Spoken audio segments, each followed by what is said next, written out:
Welcome back to Medicine Made Easy with me, Kavitendra. Now we will be discussing allergic conjunctivitis from ophthalmology in this video. Before that, if you have not subscribed to our channel, do subscribe for more interesting videos like this and as well press the bell icon so that you will receive regular video updates. You can share this video to your friend so that we will all learn together. And I have made this video more simpler with some correlations, ideas, and as well photos to recognize. Without further delay, let us start our discussion on allergic conjunctivitis. From the name, what we suggest in for conjunctivitis, there is inflammation of conjunctiva. Allergic conjunctivitis, they say the etiology is allergy. That means the allergen is going to cause an inflammatory reaction in the conjunctiva. It is as high as 10 times conjunctiva is very reactive to the allergens. Now, whenever there is an inflammation that is mediated by allergen, what does first strikes is the hypersensitivity reaction. Yes, what are types of hypersensitivity reaction? It is 1, 2, 3, and 4. To make life more easier, we are going to discuss the allergic conjunctivitis, which is actually coming under classification of 1 and 4. That means what? Type 2 and type 3 hypersensitivity reaction are not related to allergic conjunctivitis, what we are going to discuss, right? So whatever we are going to discuss, the allergic conjunctivitis are coming under 1 and 4. Coming to 1, we know allergic conjunctivitis is located here to the conjunctiva, the eye, right? So one is atopic keratoconjunctivitis, atopy, right? Next is vernal keratoconjunctivitis. Then is simple allergic conjunctivitis, which is also called as hay fever conjunctivitis. This is given in passes. We know basically type 1 hypersensitivity reaction is due to IgE antibodies and eosinophil, which has a role in that hypersensitivity reaction. Now AKC, VKC, and simple allergic conjunctivitis is one example of type 1. Coming to type 4, it is giant papillary conjunctivitis, Plictinochla keratoconjunctivitis, and dermatokeratoconjunctivitis. To remember most simpler, see giant. Giant is the big, which is big 1 or 3 or 2 or 4. 4. So GPC is type 4. Parson says it is type 1 and type 4. So just to note. Next is Plictinochla keratoconjunctivitis. If I say what is the prototype example we learn for type 4 hypersensitivity reaction, it is tuberculosis. Yes. So remember, Plictinochla keratoconjunctivitis has a tubercular etiology also. Dermatoconjunctivitis, DERM, which we usually say DRM is 4 letters. Remember, dermatoconjunctivitis is type 4 hypersensitivity reaction. Coming to type 2 and type 3, they are basically cicatricial conjunctivitis. Examples: one is oculomucous membranous pemphigoid (OMMP) and Stevenson-Johnson syndrome and toxic epidermal necrosis. These are all some examples of cicatricial conjunctivitis coming under type 2 and type 3. Type 2 is by antibody mediated and type 3 is by immune complex mediated. Without further delay, let us continue with one interesting case-based discussion of an essay which is coming under allergic conjunctivitis. Now, identify this case. See, basically, a 12-year-old boy came with complaints of redness, itching, and ropey discharge in the both eyes, and these are all the signs. What happens? This is saying about a 12-year-old boy.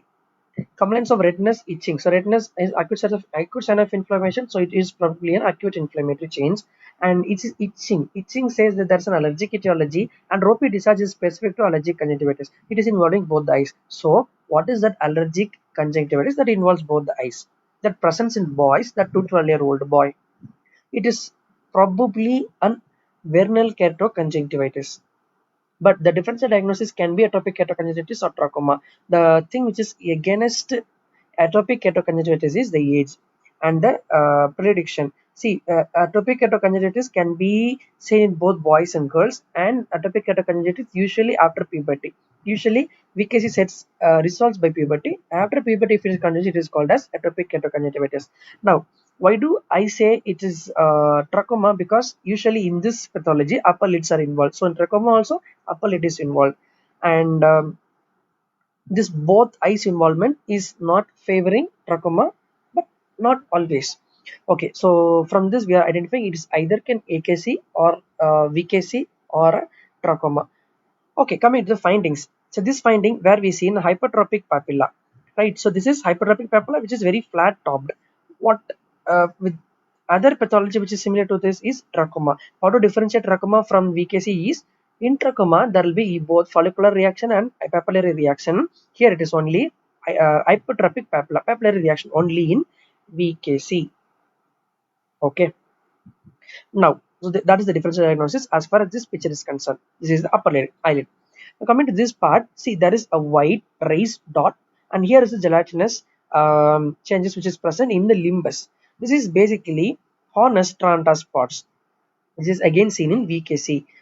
And did you note this triangular red congested area? This is also seen in bulbar type of VKC. Now coming to this picture here, in the cornea we see very peculiar finding over here like this and this.